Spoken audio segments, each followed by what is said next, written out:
भारत में शास्त्रीय रागों पर आधारित गज़ल गायिका में बेगम अख्तर का प्रमुख स्थान है। उनकी तारीफ में उर्दू के अजीम शायर कैफ़ी आज़मी की कही ये पंक्तियां ही काफ़ी है। गज़ल के दो मायने होते हैं, पहला गज़ल और दूसरा बेगम अख्तर। उनकी गायिका जहाँ एक और चंचलता और शौक ही भरी थी, वहीं दूसरी ओर उसमें शास्त्रीयता और दिल को छू लेने वाली गहराइयाँ भी थी। आवाज़ में गज़ब का लोच, रंजकता और भाव अभिव्यक्ति के कैनवस को अनंत रंगों से रंगने की क्षमता के कारण उनकी गाई ठुमरियाँ बेजोड़ हैं। बेहद साफ आवाज़ और शुद्ध उर्दू उच्चारण रखने वाली बेगम अख्तर हिंदुस्तानी संगीत की कोहिनूर हीरा है। बेगम अख्तर के बारे में काफ़ी कुछ लिखा और पढ़ा गया है, पर उनके व्यक्तित्व के बारे में बहुत कम लोग जानते हैं। बेगम अख्तर का जन्म 7 अक्टूबर 1914 को उत्तर प्रदेश के फैज़ाबाद में हुआ। उनके बचपन का नाम बीबी था। बेगम अख्तर बचपन से ही पार्श्व गायिका बनना चाहती थी, लेकिन उनके परिवार वाले उनकी इस इच्छा के सख्त खिलाफ थे। लेकिन उनके चाचा ने उनके शौक़ को आगे बढ़ाया। कुलीन परिवार से ताल्लुक़ रखने वाली अख्तर बाई को संगीत से पहला प्यार 7 वर्ष की उम्र में थिएटर अभिनेत्री चंदा का गाना सुनकर हुआ।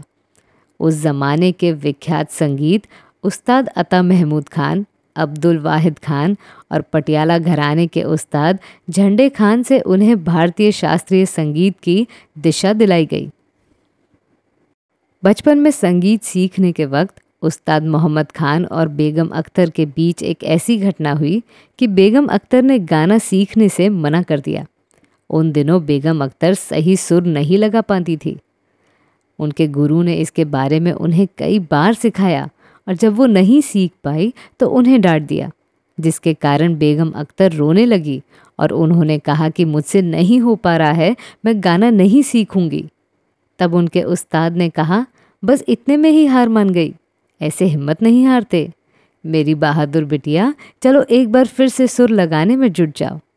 उनकी ये बात सुनकर बेगम अख्तर ने फिर से रियाज शुरू किया और सही सुर लगाए।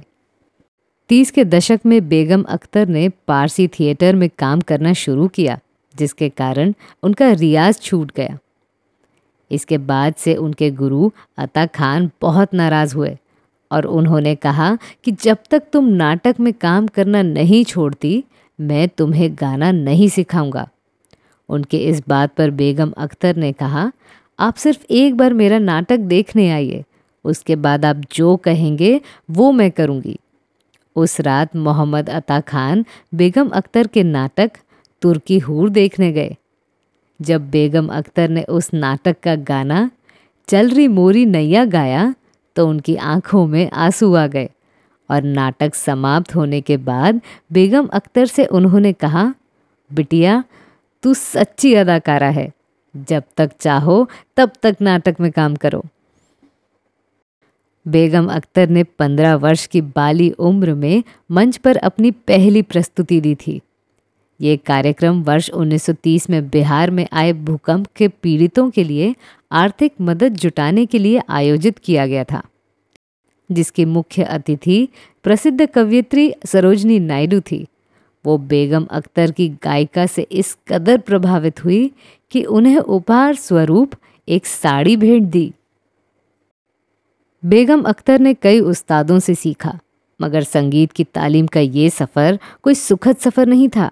7 साल की उम्र में बीबो के एक उस्ताद ने गायकी की बारीकियों को सिखाने के बहाने उनके पोशाक उतारे और अपना हाथ उनकी जांघ पर सरका दिया। इस प्रसंग के बहाने आपको बताते चलते हैं कि बेगम अख्तर पर किताब लिखने वाली रीता गांगुली ने एक जगह कहा है कि संगीत सिखाने वाली करीब 200 लड़कियों से उन्होंने बात की और लगभग सभी ने अपने उस्तादों को लेकर इस प्रकार की शिकायत की। बेगम अख्तर के साथ बचपन में एक हादसा हुआ, जिसमें मात्र 13 वर्ष की कच्ची उम्र में ही वो माँ बन गई। हुआ ऐसा कि बिहार के एक राजा ने उनका कदरदान बनकर उनकी कला को देखने के लिए बुलाया और उनका बलात्कार किया। इसके बाद अख्तरी बाई प्रेग्नेंट हो गई और एक बच्ची को जन्म दिया, जिसका नाम था शमीमा। परंतु लोक लाज के डर से उन्होंने इस बात को दुनिया से छुपाए रखा और शमीमा को अपनी छोटी बहन बताती रही। काफ़ी लंबे समय बाद दुनिया को पता चला कि ये उनकी बहन नहीं बल्कि उनकी नाजायज़ बेटी है। लेकिन इस क्रूर हादसे के बावजूद बेगम अख्तर ने दोबारा खुद को समेटा और जीवन को नए सिरे से शुरू किया। 1945 में जब उनकी शोहरत अपने चरम सीमा पर थी, तब उन्हें शायद सच्चा प्यार मिला और उन्होंने इश्तियाक अहमद अब्बासी, जो पेशे से वकील थे, से निकाह कर लिया और अख्तरी बाई फैज़ाबादी से बेगम अख्तरी बन गई। गायकी छोड़ दी और पर्दा नर्शी हो गई। बहुत से लोगों ने उन्हें गायकी छोड़ देने पर छिटाक्षी की। 100 चूहे खाकर बिल्ली हज को चली, लेकिन उन्होंने अपना घर ऐसे बसाया मानो यही उनकी इबादत हो। 5 साल तक उन्होंने बाहर की दुनिया में झांक कर भी नहीं देखा। शादी के बाद सामाजिक बंधनों की वजह से बेगम साहिबा को गाना छोड़ना पड़ा। बेगम अख्तर के लिए गायिका छोड़ना वैसा ही था जैसे एक मछली का पानी के बिना रहना। वो करीब 5 साल तक नहीं गा सकी, जिसके कारण उनकी सेहत खराब हुई और वो बीमार रहने लगी। यही वो वक्त था जब संगीत के क्षेत्र में उनकी वापसी उनकी गिरती सेहत के लिए मददगार साबित हुई और 1949 में वो रिकॉर्डिंग स्टूडियो लौटी। उन्होंने लखनऊ रेडियो स्टेशन में 3 गज़ल और एक दादरा गाया। इस प्रस्तुति के बाद उनकी आंखों से आंसू छलक पड़े और उन्होंने संगीत गोष्ठियों में गायन का रुख किया। गायकी का ये सिलसिला उनकी आखिरी सांस तक जारी रहा। बेगम साहिबा का आदर समाज के जाने माने लोग करते थे। सरोजनी नायडू और शास्त्रीय गायक पंडित जसराज उनके जबरदस्त प्रशंसक थे, तो कैफी आज़मी भी अपनी गज़लों को बेगम साहिबा की आवाज़ में सुनकर मंत्रमुग्ध हो जाते थे। बेगम अख्तर अपनी मखमली आवाज़ में गज़ल, ठुमरी, ठप्पा, दादरा और ख्याल पेश कर मशहूर होने वाली एक सदाबहार गायिका थी। उनकी गायकी आज भी लोगों को दीवाना बना देती है। बेहद साफ आवाज़ और शुद्ध उर्दू उच्चारण रखने वाली बेगम अख्तर हिंदुस्तानी संगीत की कोहिनूर हीरा हैं। उन्होंने न सिर्फ संगीत की दुनिया में वापस कदम रखा, बल्कि हिंदी फिल्मों में गायन के साथ अभिनय भी शुरू कर दिया। नाटकों से उनका रिश्ता 20 के दशक और हिंदी फिल्मों से 30 के दशक में ही जुड़ गया था। बेगम अख्तर ने अपने फिल्मी करियर की शुरुआत एक दिन का बादशाह से की थी, लेकिन दुर्भाग्य से उनकी ये फिल्म नहीं चल सकी। इसके कुछ समय बाद वो लखनऊ लौट आई और वहाँ पर उनकी मुलाकात निर्माता निर्देशक महबूब खान से हुई। बेगम अख्तर की प्रतिभा से महबूब खान काफ़ी प्रभावित थे और उन्हें महबूब खान ने मुंबई बुला लिया।